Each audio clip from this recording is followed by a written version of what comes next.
Swaminarayan. Today we study about the introduction of construction management. Okay, what do you understand by construction management?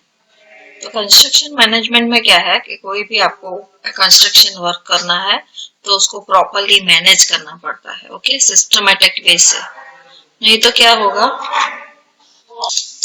कोई भी construction activity है या कोई भी construction है, बिल्डिंग है, किसका भी कोई भी प्रकार का कंस्ट्रक्शन है तो उसको आपको प्रॉपरली मैनेज करना पड़ेगा. किस तरह से मैनेजमेंट करना होता है? तो फॉर एग्जाम्पल आपके पास उसका फर्स्ट ऑफ ऑल ड्राइंग वगैरह होना चाहिए. कोई भी बिल्डिंग मटेरियल है, जो भी मटेरियल्स जो भी है वो नजदीक में अवेलेबल होना चाहिए, लेबर्स अवेलेबल होने चाहिए. ओके, तो और ये वर्क के बाद और ये आइटम कंस्ट्रक्ट होने के बाद दूसरी आइटम कंस्ट्रक्ट करने के लिए मटेरियल्स, लेबर्स, वो सब प्रॉपरली हमारे पास अवेलेबल होना चाहिए. ओके, नहीं तो फॉर एग्जाम्पल हमारे हमारा कोई काम है और कोई वर्क है तो उसमें डिले होगा तो पीछे जो भी एक्टिविटीज दूसरी है that is connected to first activity. Okay, तो कई बार क्या होता है, कोई आइटम है तो एक फॉर एग्जांपल एक्सकेवेशन है तो फाउंडेशन आपको करना है तो फाउंडेशन करने के लिए फर्स्ट ऑफ ऑल आपको एक्सकेवेशन करना पड़ेगा. एक्सकेवेशन कब होगा, तो जब आप first of all survey work करोगे और जो भी setting out of work, survey work से सर्वेइंग से आप सेटिंग आउट ऑफ वर्क्स करोगे. Okay, setting out of works करने के बाद एक्सकेवेशन होता है. एक्सकेवेशन के बाद क्या होगा, जो एक्सकेवेशन के बाद ही फाउंडेशन हो सकता है. For example setting out of works delay हुआ तो आपका जो भी है एक्सकेवेशन वो प्रोसीजर नहीं होगा. एक्सकेवेशन नहीं होगा तो फाउंडेशन नहीं होगा. That is connected to interconnected, that is interconnected activities. For example आपने प्लिंथ तक ब्रिक मशीनरी वर्क किया है तो प्लिंथ तक brick machinery work first of all करना पड़ेगा, फिर बाद में आप ऊपर कंस्ट्रक्शन वर्क करोगे. Okay, that mean super structure में ब्रिक मशीनरी, सुपर स्ट्रक्चर में ब्रिक मशीनरी वर्क करो. ओके, उसी तरह से फॉर एग्जांपल आपको फ्लोरिंग करना है तो फ्लोरिंग में नीचे के जो लेयर्स है, okay, brick machinery up to plinth होने के बाद जो बीच में स्पेसिंग है वहां पे आपने अर्थ फिलिंग, बीबीएलसी, ओके, वो सब प्रोवाइड करोगे तब भी आप फ्लोरिंग कर पाओगे. That is interconnected activities. तो एक वर्क में डिस्टरबेंस होता है तो पूरा ये एक दूसरे के साथ कनेक्टेड होता है. ओके, तो क्या इंट्रोडक्शन है कि फॉर एग्जांपल आपको कोई इक्विपमेंट चाहिए तो ऑन द स्पॉट वो इक्विपमेंट भी जरूरी है. फॉर एग्जांपल जेसीबी, एक्सकेवेशन के लिए अभी जेसीबी यूज होता है, बराबर. तो जेसीबी भी जब हमें चाहिए तभी अवेलेबल होना चाहिए. ऐसा नहीं है कि भाई ये काम के लिए मुझे जेसीबी चाहिए और अवेलेबल नहीं है तो वो जो भी वर्क है उसमें डिले होगा. ओके, तो प्रॉपरली जो भी आप मैनेज करते हो that is called construction management. कोई भी सभी एक्टिविटीज आप मैनेज करके कोई प्रॉपरली अच्छे से काम, सिस्टमेटिक वे से काम करते हो that is called construction management. Right from the early ages of the civilization, the people were familiar with the construction. The art of the construction has slowly developed. Okay, पहले क्या था कि भाई for example construction work करना हो तो labours के द्वारा, एक्सकेवेशन भी लेबर्स के द्वारा करवाते थे. ओके, देन कोई भी आपको स्लैब कंस्ट्रक्ट करना है तो मटेरियल ले जाने के लिए जो भी कंक्रीट का मटेरियल होता है वो ले जाने के लिए आप ट्रॉली का यूज नहीं करते थे. ओके, ब्रिक्स ले जाना है तो भी सिर पे वो बकेट जैसा लेके उसमें ब्रिक्स रख के वो ले जाते थे. ओके, दैट इज द पहले के टाइम में ऐसा होता था. पर अभी क्या है, लोगों को फास्ट वर्क चाहिए. तो फास्ट वर्क चाहिए तो उसके लिए प्रॉपरली कोई भी एक्टिविटी है और कोई भी वर्क है वो प्रॉपरली मैनेज चाहिए तो ये फास्ट वर्क हम कर सकते हैं. The art of construction has slowly developed. There are several complex old monuments and other construction works in India are the examples of the great skill and ingenuity of the past craftsmen. पहले कितना for example जो भी old temples है okay तो वो कैसे create किया होगा ओके कैसे कंस्ट्रक्ट किया होगा उसमें उन लोगों को बहुत तकलीफ पड़ी होगी ओके पर तो भी आप उसका कंस्ट्रक्शन देखो ओके और पहले तो स्टोन मशीनरी वो लोग यूज करते थे जो भी ओल्ड टेम्पल्स वगैरह है तो अभी वैसे के वैसे ही है तो उन लोगों को उस टाइम बहुत मेहनत पड़ी होगी और वो कंस्ट्रक्ट करने के लिए टाइम भी इतना लगा होगा पर वो कंस्ट्रक्शन बहुत अच्छा था पहले जो भी स्लोली भी किया था तो भी कंस्ट्रक्शन अच्छा था ओके अभी क्या है कि लोगों को स्पीडी वर्क चाहिए प्रॉपरली मैनेज होना चाहिए सभी इक्विपमेंट भी अवेलेबल है मटेरियल भी अवेलेबल है तो लोगों को काम भी ऐसा चाहिए इसीलिए हमें ये मैनेजमेंट करना पड़ता है There are several complex old monuments and other construction works in India are the examples of the great skills and ingenuity of the past craftsmen. The township of the Mohenjo-daro and Harappa are example of the construction that was done during those days. The Qutub Minar in Delhi constructed in 13th century, the Taj Mahal completed in 1653 are the outstanding example of the architecture. Under the British regime, some of the most challenging construction of the roads, railways, irrigation projects were undertaken during 1845 to 1900 to 1928. During the British period, a number of the specialized departments such as public works, okay, then Survey of India, etc., are established. A central public work departments was established in 1930 for the construction or the large scales for the secretaries and residential complexes and building projects in Delhi and constructing structure for the military purposes as well as development of the major cities namely Mumbai, Kolkata और चेन्नई तो पहले क्या था कि ये सब department नहीं थे बट ड्यूरिंग ब्रिटिश पीरियड ये सब जो भी आपने बोला CPWD देन पब्लिक वर्क्स वो सब ब्रिटिश लोगों ने डेवलप किया for the construction of the development of the major cities namely Mumbai, Kolkata or Chennai. Post-independence, a number of the notable construction projects have been undertaken, namely construction of the first nuclear reactor in 1956, then construction Hirakud Dam in 1957, Pakranangal Dam in 1917, Idukki Dam in 1976, and construction of the Mumbai-Pune Expressway in 2000. Then Tahri Dam in 2005 and Bandra Worli Sea Link Bridge in 2009. A number of the organizations were created post-independence to construct and maintain the specific construction such as MES, Border Road Organization, National Highway Authority of India, Central Water Commission and Central Electricity Authorities. The construction in India is the second largest industry next to the agriculture. It provides employment to about 33 million people. Okay, with the opening up of the Indian economy to the outside world, India has been facing increased competition with other countries. A large number of the infrastructure facilities are being created and the development works are undertaken to facilitate the comfortable atmosphere and the construction industry has got a great role to play. So, first agriculture है उसके बाद क्या आएगा construction industry आता है okay तो हमारा economy up जाने में डाउन जाने में वो सब में फर्स्ट क्या है एग्रीकल्चर सेकंड वन जो भी है वो कंस्ट्रक्शन इंडस्ट्री है, इसीलिए आपको क्या करना पड़ता है, कंस्ट्रक्शन मैनेजमेंट प्रॉपरली करना पड़ता है।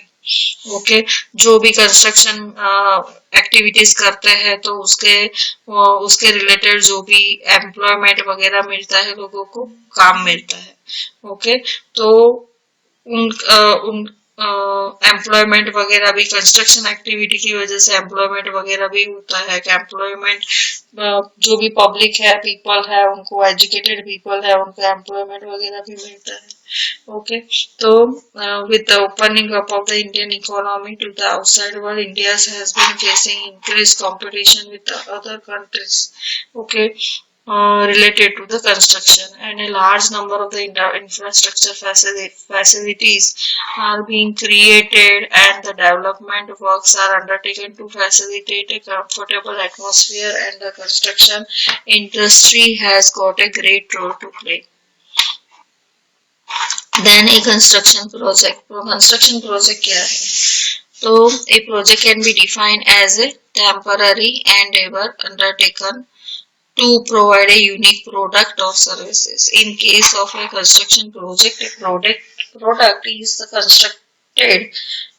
constructed facility such as buildings, assembly of some infrastructure, etc., which are supposed to adhere to some predetermined performance objectives, and the service means the design, planning, execution, and so on. Okay, which are supposed to adhere to some predetermined construction, जो भी building का, कोई भी building है, कोई भी infrastructure का construction करते हैं, तो उसका ऑब्जेक्टिव डिफाइन होता है कि वो ऑब्जेक्ट के लिए वो पर्पस के लिए हमें वो चीज यूज करना है, वो बिल्डिंग है कि कोई स्ट्रक्चर है, वो कंस्ट्रक्ट करना है। And the service means the design, service means the design, planning, execution, and so on. Okay. Then the construction project requires varying manpower, and the duration may be a few weeks to more than 5 years. Okay, तो कोई भी construction project है उसमें कितनी man power कितना चाहिए, उसका duration कितना है, depends on the type of project. The term unique means that every project is different in some way from the other projects, and the term temporary means that every project has a definite beginning and end. A project involves a series of the complex or interrelated activities and tasks that consumes resources to achieve some specific objectives. Thus, the project can be completed carefully at an optimum cost within stipulated time using the latest management techniques. जो भी हम काम करते हैं, okay, जो भी हम construction project लेते हैं तो वो प्रॉपरली होना चाहिए, उसका कॉस्ट ऑप्टिमम कॉस्ट होना चाहिए. ओके, कई बार क्या है कि फॉर एग्जांपल मटेरियल प्रोवाइड किया है तो मटेरियल के हिसाब से जो भी मटेरियल जो भी यूज करना है वो प्रॉपरली फॉर एग्जांपल नहीं यूज किया है, तो क्या होगा, वो जो भी प्रोजेक्ट है उसमें उसके कॉस्ट में, उसकी क्वालिटी में, उसके स्ट्रेंथ में थोड़ी कंस्ट्रक्शन के रिलेटेड थोड़ी एरर आएगी. दैट मीन्स जो भी प्रॉपरली जो कंस्ट्रक्ट होना चाहिए बिल्डिंग वो नहीं होगा. ओके, तो उसका कॉस्ट जो भी है वो घट. दैट मीन्स कई बार कई कॉन्ट्रैक्टर कैसा करता है कि भाई क्वालिटी जो रहना चाहिए वो क्वालिटी मेंटेन नहीं करते हैं. ओके, तो क्वालिटी मेंटेन नहीं करने से क्या होगा, जो भी बिल्डिंग कंस्ट्रक्ट किया है या स्ट्रक्चर कंस्ट्रक्ट किया है उसमें बहुत सारी तकलीफें आएंगी. ओके, फॉर एग्जांपल है डीपीसी प्रोवाइड करते हैं, प्रॉपर डीपीसी प्रोवाइड नहीं किया है तो नीचे से पानी कहाँ ऊपर चढ़ेगा.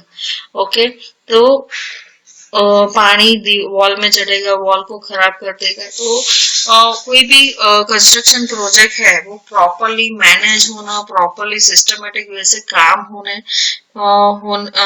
होना जरूरी है. फॉर एग्जांपल सिस्टमेटिक वे से काम नहीं होगा तो उसका जो ऑप्टिमम कॉस्ट होना चाहिए, जो भी आपने ड्यूरेशन दिया है उस टाइम में वो नहीं होगा, उसका टाइम भी ज्यादा लगेगा और उसका कॉस्ट भी बढ़ जाएगा. using the latest management tactics. Okay. Phases of a construction project depending upon the type of the project, the type of the organization, other parameters. The phase of a construction project can be described as three broad categories: post-project phase, project phase, and pre-project phase, post-project phase, and post-project phase. Pre-project phase, project phase, and post-project. Pre-project phase क्या है? The pre-project phase consists of the three sub-phases: in idea and the initiation phase, then project concept phase, and feasibility phase. The first one is idea or initiation phase. The idea or the initiation phase aims to identify all the possible projects based on the examination of the needs and the possible options. तो idea, कोई for example कोई construction मुझे करना है, इस तरह से करना है, तो आइडिया आपके दिमाग में आएगा, ओके, कि भाई ये इस तरह से मुझे ये चाहिए, तो that is the idea. Okay, तो दैट इज कॉल्ड आइडिया और initiation phase. All possible project, कौन कौन से प्रोजेक्ट पॉसिबल होता है? फॉर एग्जांपल कोई बिल्डिंग कंस्ट्रक्ट करना है, तो मुझे कौन कौन से प्लान चाहिए, किस तरह से हम प्लान रख सकते हैं, इस तरह से ये बिल्डिंग का प्लान इस तरह से पॉसिबल हो सकता है, उस तरह से पॉसिबल हो सकता है. एक ही साइड पे आपको एक बिल्डिंग बनाना है, तो उसका अलग अलग प्लान अवेलेबल होता है.